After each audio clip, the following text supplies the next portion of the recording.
मेरे प्यारे नन्हे मुन्ने बच्चों, चंदन सर की फ्री ऑनलाइन विद्यापीठ में आपका स्वागत है। जैसा कि पिछले वीडियो में मैंने परमाणु संरचना के आपको सारे परमाणु मॉडल के बारे में बता दिया था। जो सबसे लास्ट परमाणु मॉडल आप लोगों को पढ़ना है क्लास 9th में, वो था बोर का परमाणु मॉडल। तो बोर के परमाणु मॉडल में आपने ये देखा कि इलेक्ट्रॉन जो होते हैं नाभिक के बाहर बहुत सारे ऊर्जा स्तर होते हैं, बहुत सारी कक्षाएँ होती हैं जिनको कोष कहा जाता है, उनमें चक्कर लगाते हैं। ठीक है, सारे इलेक्ट्रॉन एक ही ऊर्जा स्तर या एक ही कोष में चक्कर नहीं लगाते हैं। नाभिक के बाहर बहुत सारी कक्षाएं होती हैं, उन्हीं कक्षाओं में इलेक्ट्रॉन क्या होते हैं, चक्कर लगाते हैं। ठीक है, तो आइए देखते हैं कि किस कक्षा में कितने इलेक्ट्रॉन चक्कर लगाते हैं। ठीक है, तो सबसे पहले हम ये देखते हैं। पहले एक चीज़ समझ लीजिए कि ये नाभिक है, न्यूक्लियस, इसके बाहर बहुत सारी कक्षाएँ हैं। ठीक है, 1 2 3 4 5 ऐसे बहुत सारे। इनको हम क्या कह सकते हैं, या तो n बराबर 1 2 3 4 5, ठीक है, या इनको कहा जाता है KLMNO।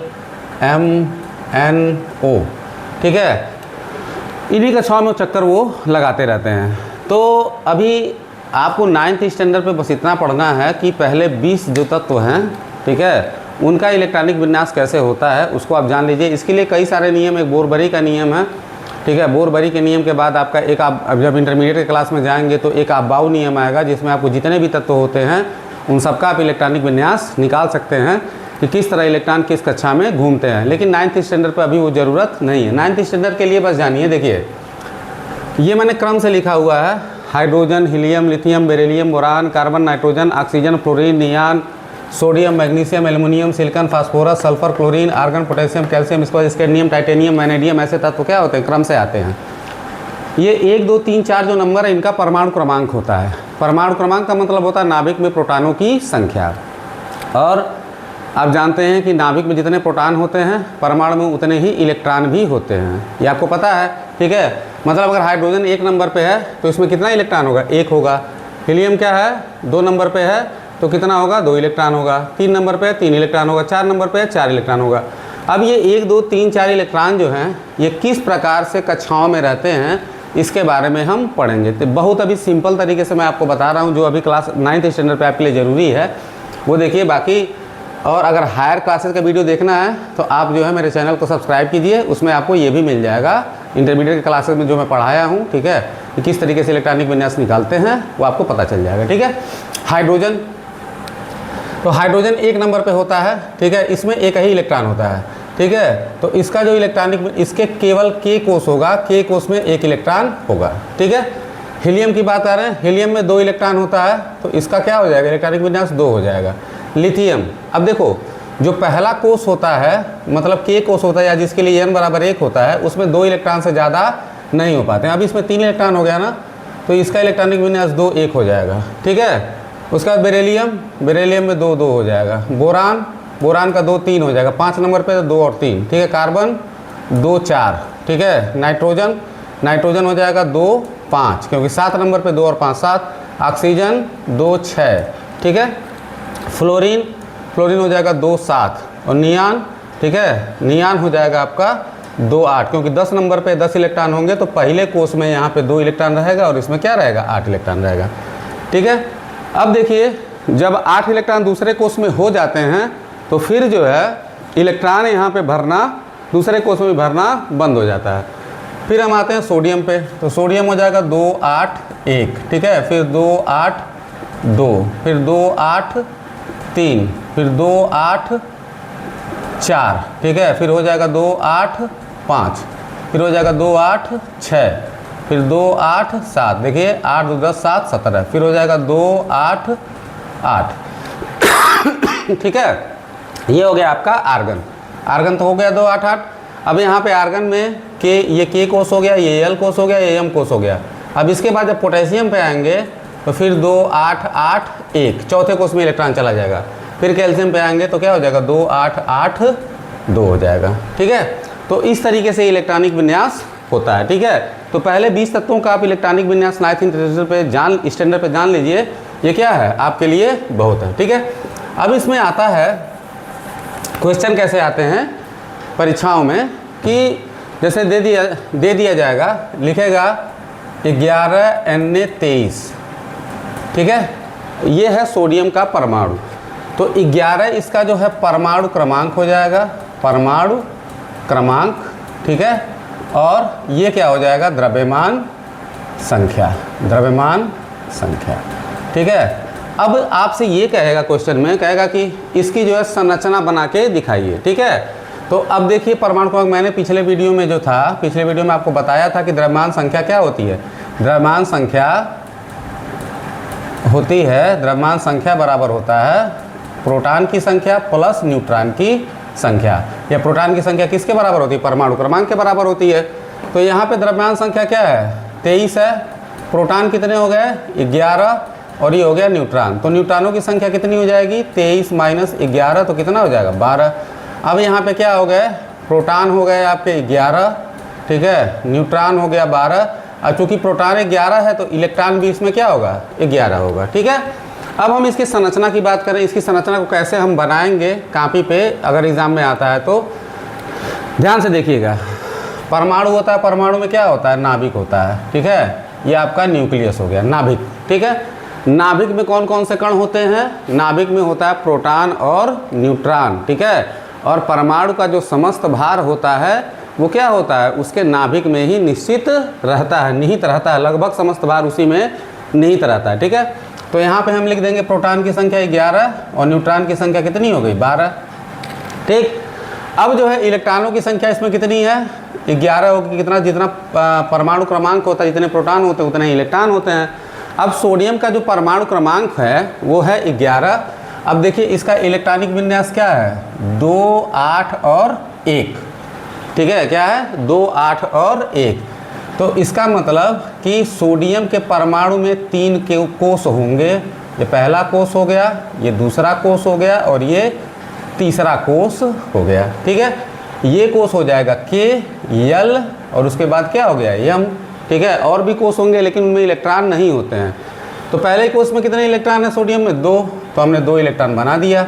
ये हमने इलेक्ट्रॉन को ऐसे प्रदर्शित किया जाए, ये जो मैं बना रहा हूँ ये किसको प्रदर्शित कर रहा है, इलेक्ट्रॉन को, ठीक है। तो पहले कोष में कितने हो गए, 2 इलेक्ट्रॉन हो गए। अब बात करेंगे दूसरे कोष में, ठीक है। तो दूसरे कोष में जब हम आएंगे तो कितने हैं, 8 है। तो 1, 2, 3, 4, 5, 6, 7 और ये 8 हो गया, ठीक है। और अंतिम कोष में कितना इलेक्ट्रॉन है, 1 इलेक्ट्रॉन है, ठीक है। तो ये जो हो गया सोडियम का परमाणु संरचना हो गया, ठीक है।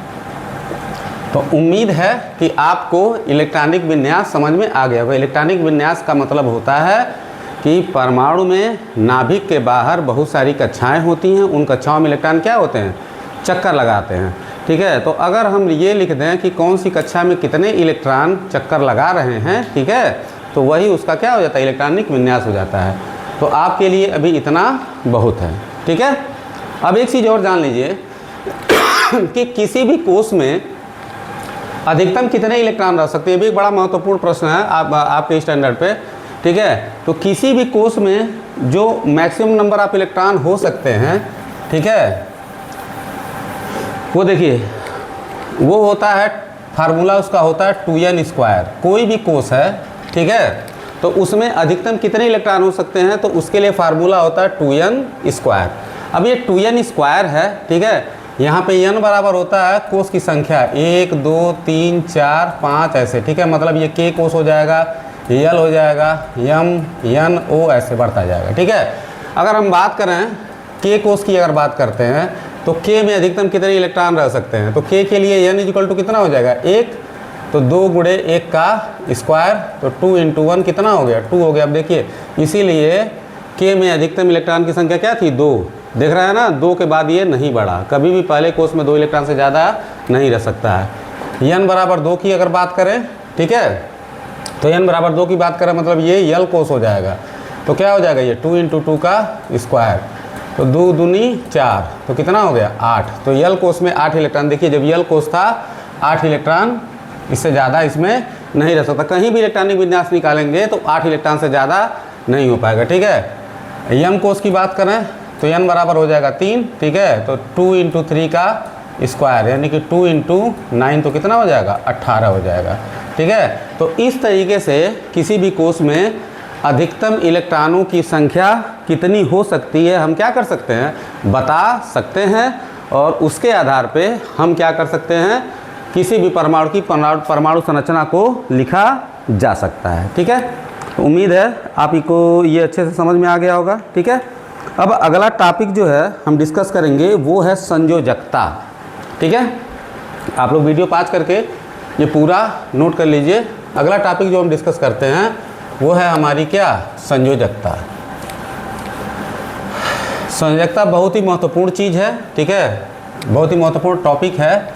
अभी संयोजकता क्या होती है, तो सबसे पहले हम संयोजकता के इतिहास के बारे में जानते हैं कि संयोजकता आखिर कहाँ से आया। ठीक है, थोड़ा सा किताबी ज्ञान लेते हैं। ठीक है, संयोजकता जो है शब्द का सबसे प्रयोग जो है, सबसे पहला प्रयोग एक वैज्ञानिक थे, उनका नाम था फ्रैंकलैंड। ठीक है, उनका नाम क्या था, फ्रैंकलैंड। ठीक है, तो फ्रैंकलैंड साहब ने इसका उपयोग किया था और ये किया था इन्होंने 1852 ईस्वी में। कितना, 1852 ईस्वी में प्रयोग किया था। और संयोजकता जो है वैलेंसी, लैटिन भाषा का एक शब्द होता है वैलेंटिया। ठीक है, लैटिन भाषा का एक शब्द क्या है, वैलेंटिया है। तो उस वैलेंटिया शब्द से क्या हुआ, वैलेंसी का खोज हुआ था, वैलेंसी को लिया गया था। ठीक है, तो अब संयोजकता क्या होती है इसको समझते हैं। तो वैलेंटिया का जो अर्थ होता है वो होता है सामर्थ्य अथवा क्षमता।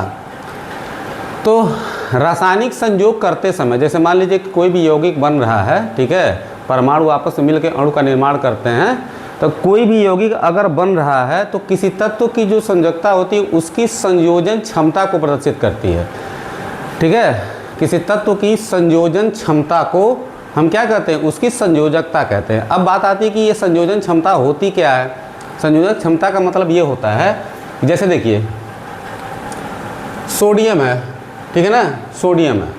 अब सोडियम जो है, ठीक है, अगर ये क्या करता है, क्लोरीन के साथ रिएक्शन करता है। ठीक है, तो ये क्लोरीन के कितने परमाणुओं के साथ जुड़ सकता है। ठीक है, मतलब कितने परमाणुओं से ये जुड़ सकता है, तो वही इसका क्या हो जाएगा, संयोजन क्षमता हो जाएगा। तो आप जानते हैं कि सोडियम जब क्लोरीन से रिएक्शन करता है तो बनाता है सोडियम क्लोराइड। ठीक है, साल्ट। ठीक है, जो हम खाते हैं नमक, वो यही होता है सोडियम क्लोराइड। तो अब देखिए सोडियम से कितना क्लोरीन जुड़ा हुआ है, एक क्लोरीन जुड़ा है ना। ठीक है, तो सोडियम की संयोजन क्षमता कितनी हो गई, एक हो गई। अर्थात क्या हुआ कि सोडियम की संयोजकता कितनी हो गई, एक हो गई। ठीक है, तो यही संयोजन क्षमता होती है। ठीक है, अब इसका हम डिटेल स्टडी करते हैं। तो डिटेल स्टडी करने के लिए सबसे पहले हम पढ़ते हैं संयोजकता का इलेक्ट्रॉनिक सिद्धांत। संयोजकता का इलेक्ट्रॉनिक सिद्धांत, इलेक्ट्रॉनिक सिद्धांत। ठीक है, मतलब कि इलेक्ट्रॉनिक, बहुत ही ध्यान से समझिएगा ये कॉन्सेप्ट ऑफ वैलेंसी। ठीक है, अब संयोजकता का इलेक्ट्रॉनिक सिद्धांत क्या होता है। ठीक है, तो संयोजकता का जो इलेक्ट्रॉनिक सिद्धांत था, ठीक है, ये 1919 में, ठीक है, 1919 में वैज्ञानिक थे, एक थे कोसेल, ठीक है, और दूसरे थे लुइस। ठीक है, लिखते हैं लुइस, पढ़ते हैं लुइस। ठीक है, कोसेल और जीएन लुइस नामक वैज्ञानिक थे, उन्होंने दिया था। ठीक है, इस संयोजकता के इलेक्ट्रॉनिक सिद्धांत का जो पहला पॉइंट था, आप इसको नोट करते जाइएगा। पहला पॉइंट ये था कि प्रत्येक तत्व की जो संयोजकता होती है उसके परमाणु के बाह्य कोश में उपस्थित इलेक्ट्रॉनों की संख्या पर निर्भर करती है। ठीक है, और बाह्य कक्षा में जो उपस्थित इलेक्ट्रॉन होते हैं उसे हम क्या कहते हैं, संयोजी इलेक्ट्रॉन कहते हैं। ठीक, फिर से मैं रिपीट कर रहा हूँ, इसको नोट भी कर लीजिएगा कि प्रत्येक तत्व की संयोजकता उसके परमाणु के बाह्य कोश में उपस्थित इलेक्ट्रॉनों की संख्या पर निर्भर करती है। और परमाणु के जो सबसे बाह्य कोश में इलेक्ट्रॉनों की संख्या होती है, जो इलेक्ट्रॉन होते हैं उनको संयोजी इलेक्ट्रॉन कहा जाता है। जैसे एग्जाम्पल की बात करें, अगर मैं बात करता हूँ आपसे कैल्शियम का, कैल्शियम आता है 20 नंबर पे। क्या नंबर पे आता है, 20 नंबर पे। आप देखिएगा, मैंने अभी आपको बताया था कुछ देर पहले, इसका इलेक्ट्रॉनिक विन्यास कितना है, 2 8 8 2 है। ठीक है, इसका इलेक्ट्रॉनिक विन्यास कितना है, 2882। ठीक है, अब जो है 2882, तो सबसे बाहरी कक्षा इसकी कौन है? ये वाली कक्षा है KLMN। ठीक है, यन वाली कक्षा इसकी सबसे बाहरी कक्षा है। ठीक, इस कक्षा में कितने इलेक्ट्रॉन हैं? 2 इलेक्ट्रॉन है। तो कैल्शियम की जो संयोजकता होगी वो इसी 2 इलेक्ट्रॉन पे निर्भर करेगी। ठीक है, और इसी इलेक्ट्रॉन को हम कहते हैं संयोजी इलेक्ट्रॉन। क्या कहते हैं? संयोजी इलेक्ट्रॉन। क्योंकि कभी भी कोई भी यौगिक बनता है, ठीक है, कभी भी कोई भी यौगिक बनता है तो उसमें जो है परमाणु के बाहरी कक्षा के ही इलेक्ट्रॉन भाग लेते हैं। उन्हीं इलेक्ट्रॉनों का या तो आदान प्रदान होता है या उन्हीं इलेक्ट्रॉनों का क्या होता है? साझा होता है। बात आ रही समझ में? ठीक है, उन्हीं का क्या होता है? आदान प्रदान होता है या साझा होता है, या साझे के लिए कुछ इलेक्ट्रॉन क्या होते हैं? दिए जाते हैं। तो इन्हीं को हम क्या कहते हैं? संयोजी इलेक्ट्रॉन कहते हैं। ठीक है, अब जो है दूसरा इसका टॉपिक क्या था? दूसरा इसका जो पॉइंट था, ये बड़ा महत्वपूर्ण पॉइंट है, इसको आप ध्यान से देखिएगा और ध्यान से देखिएगा और बहुत अच्छे से समझने की कोशिश कीजिएगा। ठीक है, और समझ में आ जाए तो प्लीज़ सब्सक्राइब जरूर कीजिएगा। ठीक है, और 10 लोगों को बता के भी सब्सक्राइब करवाइएगा। दूसरा जो है सबसे इम्पॉर्टेंट पॉइंट ये था, देखिए एक तरह की गैसें होती हैं, उनको हम कहते हैं, पहले उनको कहा जाता है अक्रिय गैसें कहा जाता था, अक्रिय गैसें। ठीक है, और बाद में इनको कहा गया उत्कृष्ट गैसें। क्या बोला गया? उत्कृष्ट गैसें। नाम जो है बदल दिया गया। अक्रिय का मतलब होता है इनर्ट, इनर्ट गैसेस। ठीक है, और बाद में इनको कहा गया नोबल गैसेज। ठीक, अब अक्रिय गैसें इनको इसलिए कहा जाता था कि ये जो गैसें होती हैं ये कभी किसी से रिएक्शन नहीं करती थी। ठीक है, इनका जो इलेक्ट्रॉनिक विन्यास था वो क्या था? अस्थाई था।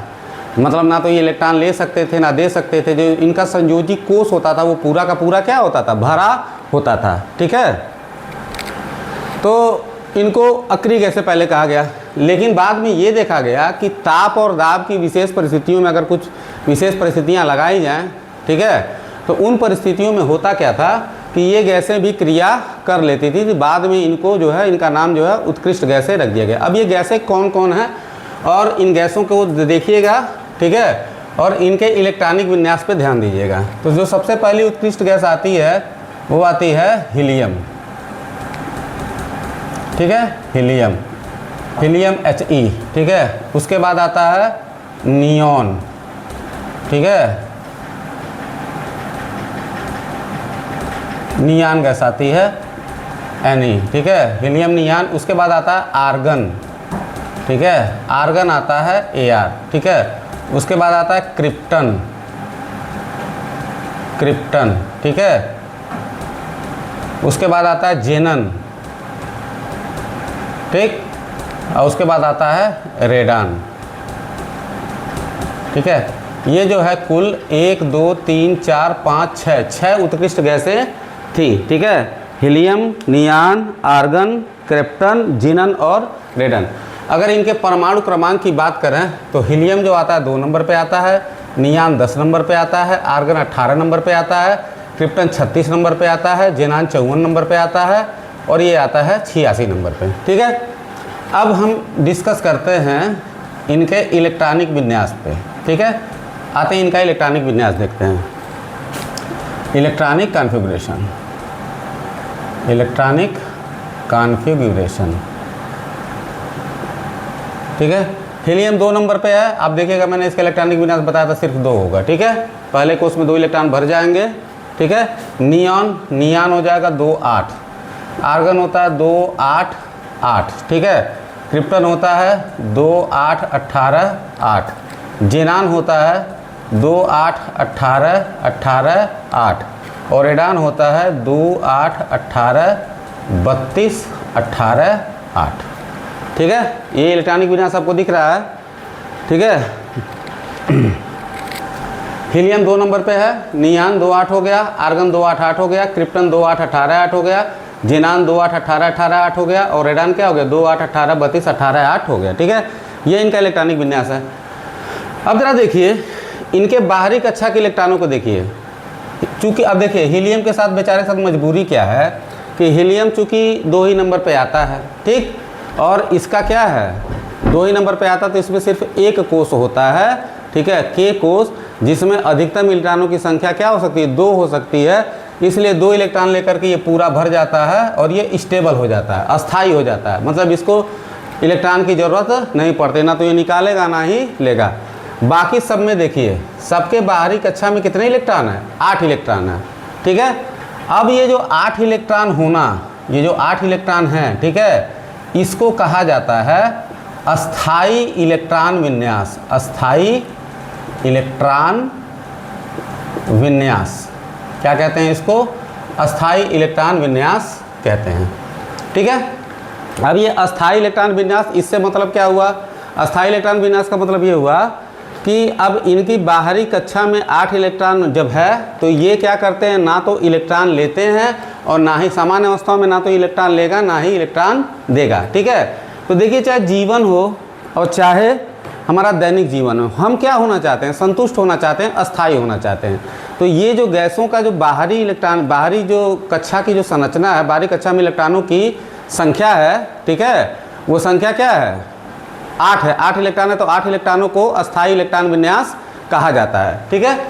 तो प्रत्येक तत्व की, ठीक है, ये इच्छा होती है, मैंने प्रत्येक ये टेंडेंसी होती है, इच्छा तो नहीं कह सकते, टेंडेंसी होती है कि वो अपनी बाहरी कक्षा में कि अपने निकटतम जो ये उत्कृष्ट गैस है उसकी संरचना को प्राप्त कर ले और प्राप्त करके क्या हो जाए, अस्थाई हो जाए, ठीक है।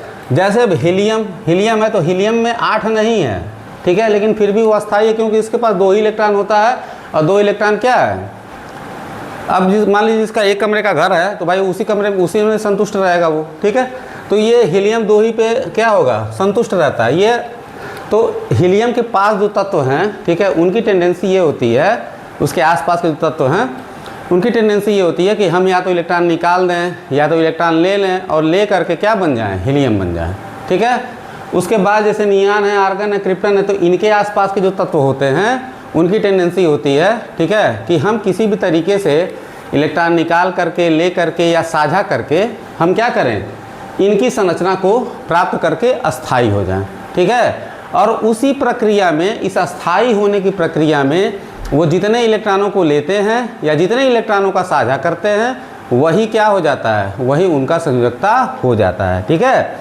तो संयोजकता के इलेक्ट्रॉनिक सिद्धांत का जो दूसरा पार्ट है वो ये है कि प्रत्येक तत्व, ठीक है, जो प्रत्येक तत्व होता है उसकी ये प्रवृत्ति होती है कि वो अपने बाहरी कक्षा की इलेक्ट्रॉनिक संरचना को इस प्रकार कर ले कि अपने निकटतम जो उत्कृष्ट गैस है उसकी संरचना को प्राप्त कर ले, ठीक है, और उसका जो है बाहरी कक्षा पूर्ण हो जाए या अस्थाई हो जाए, ठीक है। तो इस प्रक्रिया में तत्व क्या करते हैं, यौगिक बनाते हैं और इलेक्ट्रॉनों का आदान प्रदान करते हैं, ठीक है, और वही इलेक्ट्रॉन जितना इलेक्ट्रॉन आदान प्रदान करते हैं वही क्या होती है, उनकी संयोजकता होती है। तो मैंने आपको बताया ना कि बाहरी कक्षा का जो इलेक्ट्रॉन होता है, ठीक है, जो बाहरी कक्षा का इलेक्ट्रॉन होता है वही जो है परमाणु में, ठीक है, उन परमाणु की संयोजकता, जो उनकी तत्व की संयोजकता होती है उसके लिए उत्तरदायी होता है, वही जो है रासायनिक अभिक्रियाओं में पार्टिसिपेट करता है, ठीक है। अब इतना मैंने बताया, अब आप इसको समझिए, ठीक है, अब समझने की कोशिश करिएगा, ठीक है। जैसे मैं एक कंपाउंड लेता हूँ, जैसे मैंने अभी आपको बताया कि जैसे है सोडियम क्लोराइड, ठीक है, सोडियम क्लोराइड, बहुत ध्यान से समझिएगा इसको, सोडियम क्लोराइड है, ठीक है, सोडियम क्लोराइड बना, सोडियम और क्लोरीन के बीच रिएक्शन हुआ होगा तो सोडियम क्लोराइड बना होगा, ठीक है। अब सोडियम क्लोराइड कैसे बना होगा, संयोजकता के इलेक्ट्रॉनिक सिद्धांत के आधार पर देखिएगा। सोडियम कितने नंबर पे है, 11 नंबर पे है, ठीक है। अगर इसके इलेक्ट्रॉनिक विन्यास की बात करें 2 8 1 होगा, ठीक है। क्लोरीन कितने नंबर पे है, 17 नंबर पे है, इसका इलेक्ट्रॉनिक विन्यास क्या होगा, 2 8 7 होगा, ठीक। बात आ रही समझ में? अभी मैंने इलेक्ट्रॉनिक विन्यास पढ़ाया था ना कि सोडियम है 11 नंबर पे है तो इसका इलेक्ट्रॉनिक विन्यास क्या हो गया, 2 8 1 हो गया। क्लोरीन कितने नंबर पे है, 17 नंबर पे है तो इसका इलेक्ट्रॉनिक विन्यास क्या हो गया, 2 8 7 हो गया, ठीक है। अब देखिए, अब ये दोनों संयोग करके बना रहे हैं सोडियम क्लोराइड। अब भाई सोडियम भैया क्या चाहेंगे, अब सोडियम के पास देखिए, सोडियम के पास की जो उत्कृष्ट गैस है वो क्या है, नियोन है, देख रहे हैं, सोडियम के पास जो उत्कृष्ट गैस है वो कौन है? नियान है। ठीक, अब नियोन जो है इसका इलेक्ट्रॉनिक विन्यास कितना है? 2 8 है। और सोडियम भैया के पास कितना इलेक्ट्रॉन है? 2 8 1। ठीक है, तो अब सोडियम भैया के पास 2 चांस है। 2 चांस क्या क्या है कि ये सोडियम जो है या तो अपने अंदर से 1 इलेक्ट्रॉन निकाल दे, 1 इलेक्ट्रॉन इसने क्या कर दिया? निकाल दिया, तो 2 8 हो जाएगा, मतलब नियान बन जाएगा। ठीक, और दूसरा ऑप्शन ये है कि ये आर्गन भी तो बन सकता है। देखो, आर्गन भी तो बन सकता है, लेकिन आर्गन बनने के लिए सोडियम भैया को 7 इलेक्ट्रॉन बाहर से क्या करना पड़ेगा? लेना पड़ेगा। तो अब खुद सोच के बताओ, ठीक है, खुद दिमाग लगा के आप बताइए कि सोडियम के लिए 1 इलेक्ट्रॉन निकालना आसान है कि 7 इलेक्ट्रॉन लेना आसान है? ठीक है, तो बात समझ में आ रही है ना? 1 इलेक्ट्रॉन निकालना आसान है। तो सोडियम भैया क्या करते हैं? सोडियम जो है अपने अंदर से 1 इलेक्ट्रॉन निकाल देते हैं और सोडियम धन आयन बन जाता है। ठीक है, मतलब इनका इलेक्ट्रॉनिक विन्यास 2 8 1 है। 1 इलेक्ट्रॉन निकाल दिए तो इनका इलेक्ट्रॉनिक विन्यास 2 8 हो जाएगा। ठीक है, अब देखिए क्लोरीन साहब को, अब ये क्लोरीन साहब हैं, ये क्या है? 2 8 7 हैं। अब क्लोरीन साहब के पास भी 2 ये ऑप्शन है। ठीक है, 2 ऑप्शन कौन कौन से हैं? पहला ऑप्शन ये है कि अपने अंदर से 7 इलेक्ट्रॉन निकाल दें, तो 7 इलेक्ट्रॉन निकाल देंगे 2 8 बन जाएगा। और दूसरा ऑप्शन ये है कि ये 1 इलेक्ट्रॉन ले लें। ठीक है, तो 1 इलेक्ट्रॉन अगर ले लेंगे तो 2 8 और 1 इलेक्ट्रॉन लेंगे तो बाहरी कक्षा में ही आएगा। देखो इसमें क्या होता है, बाहरी कक्षा जो संयोजी कक्षा होती है, जो संयोजी इलेक्ट्रॉन होते हैं वही इधर उधर होते हैं। तो ये क्या होगा, या तो ये 7 इलेक्ट्रॉन निकाल दे या 1 इलेक्ट्रॉन लेकर के 2 8 8 हो जाए। 2 8 8 अगर हो गया तो ये क्या बन जाएगा? आर्गन बन जाएगा। ठीक है, अब देखिए सिंपल सी बात बताइए कि अब क्लोरीन के लिए कौन सी चीज़ आसान है? तो क्लोरीन के लिए यही आसान होगा कि ये बाहर से 1 इलेक्ट्रॉन को क्या करे? ले ले। तो बाहर से 1 इलेक्ट्रॉन ये क्या करता है? ले लेता है। ठीक है, तो ये क्लोराइड आयन बन जाता है। ठीक है, तो ये क्लोरीन हो गया 2 8 7। ठीक है, और ये हो गया 2 8 8। ठीक है, 1 इलेक्ट्रॉन इन्होंने ले लिया। अब हमको मिल गया, इसको हम कहते हैं आयन। क्या होते हैं? आयन। ठीक है, अब ये जो आयन होते हैं, ठीक है, ये दोनों आयन, ठीक, एक पे प्लस है दूसरा क्या है? माइनस है। तो प्लस और माइनस के बीच क्या होता है? आकर्षण बल लगता है ना। तो होगा क्या कि ये सोडियम आयन और क्लोराइड आयन एक दूसरे के पास आएंगे और बन जाएगा सोडियम क्लोराइड। ठीक है, ये तो मान लीजिए सोडियम क्लोराइड कैसे बनता है ये मैंने आपको बता दिया। ठीक, अब संयोजकता के पॉइंट ऑफ व्यू पे आए तो अब बताइए सोडियम ने कितना इलेक्ट्रॉन निकाला अपने अंदर से? 1 इलेक्ट्रॉन निकाला ना। और क्लोरीन ने क्या किया? 1 इलेक्ट्रॉन लिया। तो एक ही इलेक्ट्रॉन संयोजन के लिए इन्होंने अपना उपयोग किया। सोडियम भी एक ही इलेक्ट्रॉन संयोजन के लिए उपयोग कर रहा है और क्लोरीन भी क्या कर रहा है? एक ही इलेक्ट्रॉन संयोजन के लिए उपयोग कर रहा है। ठीक है, आ रही बात समझ में?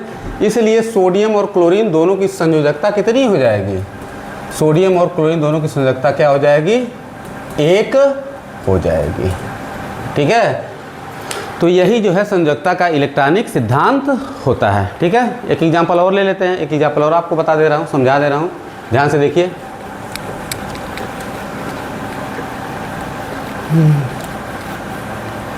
देखिए जैसे है एक ऑक्साइड होता है, ठीक है, MgO। ठीक है, ये है मैग्नीशियम ऑक्साइड। कौन सा ऑक्साइड है? Magnesium oxide. ठीक है, अब ये मैग्नीशियम ऑक्साइड है। ठीक है, ध्यान दीजिएगा, मैग्नीशियम आप देखिएगा 12 नंबर पे होता है। ठीक है, 2 8 2 इलेक्ट्रॉनिक विन्यास इसका हो जाएगा। ठीक है, ऑक्सीजन क्या नंबर पे है? 8 नंबर पे है। अब ये 2 6 हो जाएगा। इलेक्ट्रॉनिक विन्यास देख लीजिए आप इसका। ठीक है, अब जरा देखिए दोनों के पास की अक्रिय गैस कौन सी है? तो दोनों के पास की जो अक्रिय गैस है, देखने से ही आपको पता चल रहा होगा कि दोनों के पास की अक्रिय गैस यही है, नियोन ही है। और नियान के इलेक्ट्रॉनिक विन्यास कितना है? 2 8 है। ठीक है, तो ये दोनों चाहेंगे कि हम क्या कर जाएं? नियान की संरचना को प्राप्त कर लें। अब नियान की संरचना को प्राप्त करने के लिए मैग्नीशियम क्या करता है? 2 8 2 है ना, अपने अंदर से 2 इलेक्ट्रॉन निकाल देता है। ठीक है, तो ये मैग्नीशियम आयन बन जाता है। अब देखिए 2 8 2। ठीक है, और ये हो गया 2 8। ठीक है, आ रही बात समझ में? अब यहाँ पे देखिए ऑक्सीजन की बात कर रहे हैं। ऑक्सीजन क्या नंबर पे है? 6 नंबर 8 नंबर पे है। बाहरी कक्षा में इसका कितना इलेक्ट्रॉन है, 6 इलेक्ट्रॉन है। तो इसको 2 8 होने के लिए कितने इलेक्ट्रॉन की ज़रूरत पड़ेगी, 2 इलेक्ट्रॉन की ज़रूरत पड़ेगी। तो ये बन जाएगा ऑक्साइड आयन, ठीक है, ये बन गया क्या, ऑक्साइड आयन, ठीक है।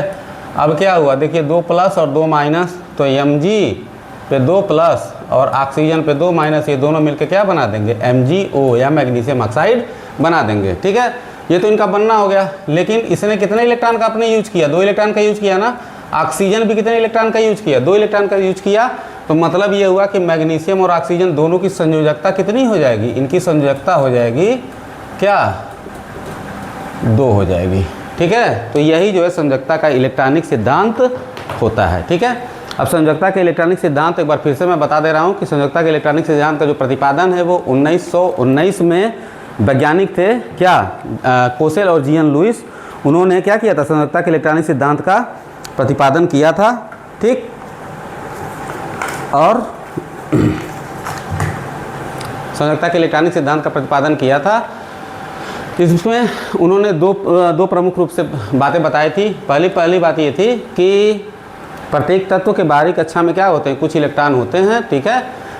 वही इलेक्ट्रॉन रासायनिक संयोग में भाग लेते हैं, ठीक है। इन इलेक्ट्रॉनों को कहा जाता है संयोजित इलेक्ट्रॉन, ठीक है। दूसरा चीज़ कि प्रत्येक तत्व के परमाणु की ये टेंडेंसी होती है कि वो क्या करे, अपने निकटतम अक्रिय गैस या उत्कृष्ट गैस की संरचना को प्राप्त कर ले, ठीक है। इस प्रक्रिया में वो क्या करता है, कुछ इलेक्ट्रॉन देता है, लेता है या फिर साझा करता है। वो आगे मैं धीरे धीरे आपके साथ सारा क्या करता रहूँगा, डिस्कस करता रहूँगा। उम्मीद है ये पूरा टॉपिक आपको समझ में आ गया होगा, ठीक है।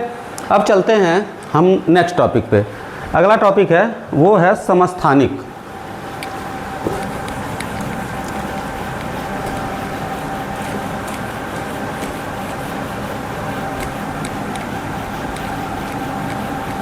समस्थानिक। अब समस्थानिक क्या होते हैं, समस्थानिक समझिएगा।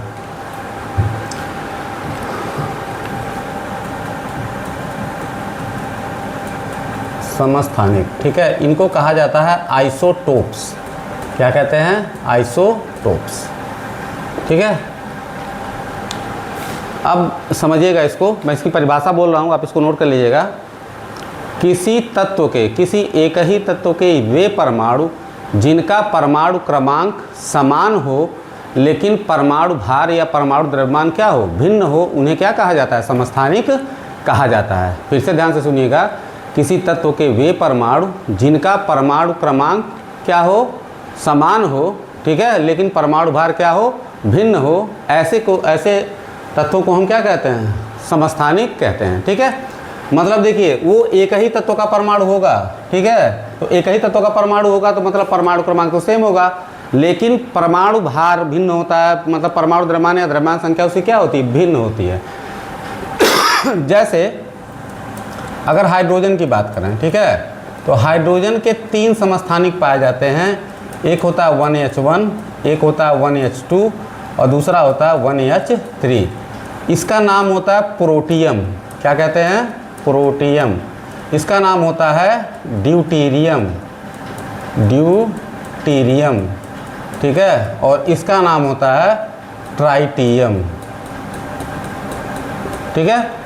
प्रोटियम, अगर हम प्रोटियम की संरचना की बात करें, ठीक है, तो प्रोटियम में प्रोटॉन 1 होगा, न्यूट्रॉन इसमें 0 होगा और इसके बाहरी कक्षा में क्या होगा, 1 इलेक्ट्रॉन होगा, ठीक है। ड्यूटीरियम की अगर बात करें तो इसमें प्रोटॉन 1 होगा, न्यूट्रॉन 1 होगा और बाहरी कक्षा में क्या होगा, 1 इलेक्ट्रॉन चक्कर लगाएगा। अगर ट्राइटियम की बात करें, ठीक है, तो इसमें जो है प्रोटॉन 1 होगा, लेकिन अब देखिए इसमें द्रव्यमान संख्या 3 हो गई ना, तो 3 में से गया क्या, 2, यानी इक्वल टू 2, ठीक है।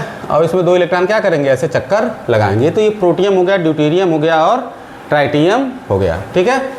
तो ये तो नॉर्मल हाइड्रोजन होता है, ठीक है, ये नॉर्मल हाइड्रोजन होता है कि जो विभिन्न यौगिकों में पाया जाता है। ये ड्यूटीरियम, ड्यूटीरियम का दूसरा नाम होता है, इसको हैवी हाइड्रोजन कहते हैं, भारी हाइड्रोजन, ठीक है।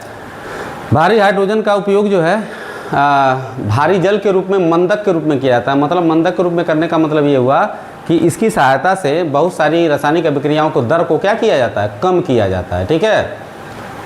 ये ट्राइटियम जो होता है ये रेडियो एक्टिव हाइड्रोजन होता है। रेडियो एक्टिव मतलब कि इससे भी क्या होता है, अल्फा बीटा गामा किरणें निकलती रहती हैं और ये सूर्य पे जो नाभिकीय संलयन अभिक्रियाएं होती हैं उन अभिक्रियाओं में ये उत्पन्न होता है। ठीक है, ऐसे ही बहुत, अगर ऑक्सीजन की बात करें तो ऑक्सीजन के 3 समस्थानिक होते हैं। ठीक है, 8O16 होता है, 8O17 होता है। ठीक है, मतलब कि ऑक्सीजन के 2 समस्थानिक है। ठीक है, एक में जो है 8 न्यूट्रॉन होता है, एक में क्या होता है 9 न्यूट्रॉन होता है। तो समस्थानिक क्या होते हैं? समस्थानिक एक ही तत्व के परमाणु होते हैं कि जिनके परमाणु क्रमांक क्या होते हैं? समान होते हैं, किंतु परमाणु भार क्या होते हैं? भिन्न भिन्न होते हैं।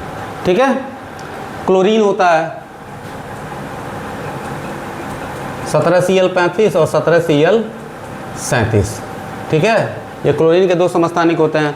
अच्छा देखिए कि कभी कभी हम पढ़ते हैं तो बहुत सारे तत्वों का जो परमाणु द्रव्यमान होता है, जो परमाणु भार होता है, वो दशमलव में आता है या भिन्नात्मक संख्या में आता है। ठीक है, जैसे 17 क्लोरीन 35 है और 17 क्लोरीन 37। ठीक है, तो जब हम क्लोरीन गैस का कोई सैंपल लेते हैं, ठीक है, तो इनका जो अनुपात होता है 3:1 का होता है। तो इस अनुपात में फिर हम इनके परमाणु भार का एक औसत निकालते हैं। इसीलिए जो क्लोरीन का परमाणु भार आता है वो करीब 35.5 यूनिट आता है। ठीक है, ये द्रव्यमान संख्या है लेकिन परमाणु भार जो है क्या होता है? करीब 35.5 यूनिट आता है। अब बात करते हैं समस्थानिकों के उपयोग की। तो आधुनिक युग में समस्थानिकों के बहुत सारे उपयोग होते हैं। ठीक है, जैसे यूरेनियम जो होता है, यूरेनियम हो गया, पोलोनियम हो गया, इन समस्थानिकों का उपयोग परमाणु रिएक्टर, जो एटॉमिक रिएक्टर होते हैं जहाँ पे बिजली बनाई जाती है, ठीक है, वहाँ पे किया जाता है। ठीक है, अब परमाणु से बिजली बना सकते हैं, परमाणु से परमाणु बम भी बना सकते हैं। एक का काम क्या होता है कि समाज के हित में अगर नाभिकीय विक्रियाओं से हम क्या करते हैं? बिजली बनाते हैं, तो हमारे हित में काम करेगा। ठीक है, लेकिन अगर उससे बम अगर बनता है तो क्या होगा? वो जो है पूरे मानव जाति के लिए क्या होता है? नुकसानदेह होगा, हानिकारक होगा। दूसरा चीज़ है कि कैंसर के उपचार में, ठीक है, आप लोग सुने होंगे कि कैंसर में क्या होता है? एक होता है जिसको कहते हैं रेडियोथेरेपी। तो रेडियोथेरेपी में इन्हीं आइसोटोप्स, रेडियोएक्टिव आइसोटोप का मतलब रेडियोएक्टिव समस्थानिकों का उपयोग किया जाता है। वह क्या किया जाता है कि जिस जगह पे कैंसर रहता है, ट्यूमर रहता है, जो गांठ रहती है, वहाँ पे रेडियोएक्टिव तत्वों से जो रेज निकलती हैं, अल्फा बीटा गामा रेज, उनसे उनको क्या किया जाता है? जला करके ख़त्म किया जाता है। ठीक है, घेंघा, ये जो घेंघा होता है, ठीक है, आप जानते हैं आयोडीन की कमी से थायराइड ग्लैंड में क्या होता है? कुछ दिक्कतें आती हैं, तो ये क्या होता है? मनुष्य का गला फूल जाता है। ठीक है, तो घेंघा रोग का इलाज करने में भी समस्थानिकों का उपयोग किया जाता है, आयोडीन के समस्थानिक का उपयोग किया जाता है। ठीक है, अब समस्थानिकों की विशेषताएँ क्या होती हैं? समस्थानिकों की कई सारी विशेषताएँ होती हैं। पहली विशेषता ये है, ठीक है, कि ये एक ही तत्व के परमाणु होते हैं। देखिए, हम समस्थानिक का मैंने आपको 3 एग्जाम्पल बताया ना। एक हाइड्रोजन का समस्थानिक है, प्रोटियम, ड्यूटेरियम, ट्राइटियम। ये बहुत इंपॉर्टेंट है, इसको याद कर लीजिएगा, क्योंकि ये समस्थानिकों को इसको स्पेशल नाम दिया गया है। ये ऑक्सीजन का समस्थानिक हो गया, ये क्लोरीन का समस्थानिक हो गया। एक ही तत्व के परमाणु होते हैं। दूसरी विशेषता इनकी क्या होती है? अब चूँकि ये क्या है, समस्थानिक जो है एक ही तत्व के परमाणु होते हैं, इसीलिए आवर्त सारणी जो होती है, जो पीरियोडिक टेबल है या जो क्रम है, उनको एक ही जगह पे क्या किया जाता है? रखा जाता है। ठीक है, इसमें जो है समस्थानिकों में प्रोटॉन और इलेक्ट्रॉन, देखिए प्रोटॉन और इलेक्ट्रॉन समान होगा। जैसे ये हाइड्रोजन के तीनों समस्थानिक की हम बात कर रहे हैं, प्रोटॉन एक है, इलेक्ट्रॉन एक है, प्रोटॉन एक है, इलेक्ट्रॉन एक है, प्रोटॉन एक है, इलेक्ट्रॉन एक है, लेकिन तीनों में न्यूट्रॉनों की संख्या क्या है? भिन्न है। यहाँ पे क्या है? एक भी न्यूट्रॉन नहीं है, यहाँ पे 1 न्यूट्रॉन है, यहाँ पे क्या है? 2 न्यूट्रॉन है। ठीक है, तो ये होती है समस्थानिकों की कुछ विशेषताएं। ठीक है, इसके बाद आते हैं संभारिक। ठीक है, तो संभारिक क्या होते हैं? संभारिक जो होते हैं अलग अलग तत्वों के, ध्यान रखिएगा। अभी संभारिक आ गया, आइसोबार्स। संभारिक जो होता है इसको कहा जाता है आइसोबार्स। ठीक है, संभारिक जो होते हैं अलग अलग तत्वों के परमाणु होते हैं, ठीक है, जिनका द्रव्यमान संख्या समान होता है, या कह सकते हैं परमाणु भार समान होता है, लेकिन परमाणु क्रमांक क्या होता है? भिन्न होता है। उनको हम क्या कहते हैं? संभारिक कहते हैं या आइसोबार कहा जाता है। एक चीज़ हमेशा ध्यान रखिएगा कि संभारिक जो होते हैं वो अलग अलग तत्वों के क्या होते हैं? परमाणु होते हैं। संभारिक क्या होते हैं? अलग अलग तत्वों के परमाणु होते हैं। ठीक है, अब जैसे आपका आर्गन का एक समस्थानिक है 40, ठीक है, और कैल्शियम, कैल्शियम जो है 20 नंबर पे आता है, ठीक है।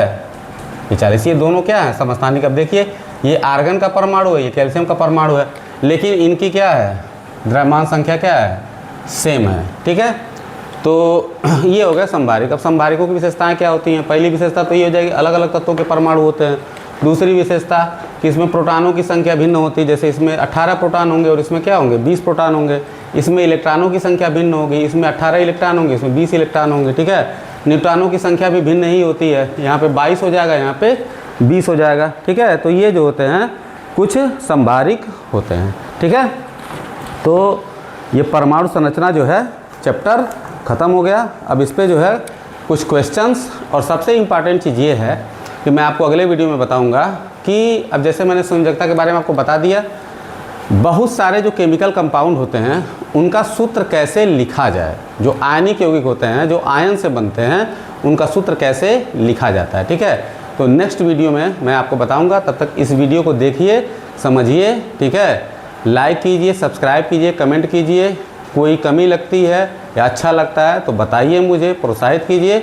बहुत बहुत धन्यवाद, पढ़ते रहिए।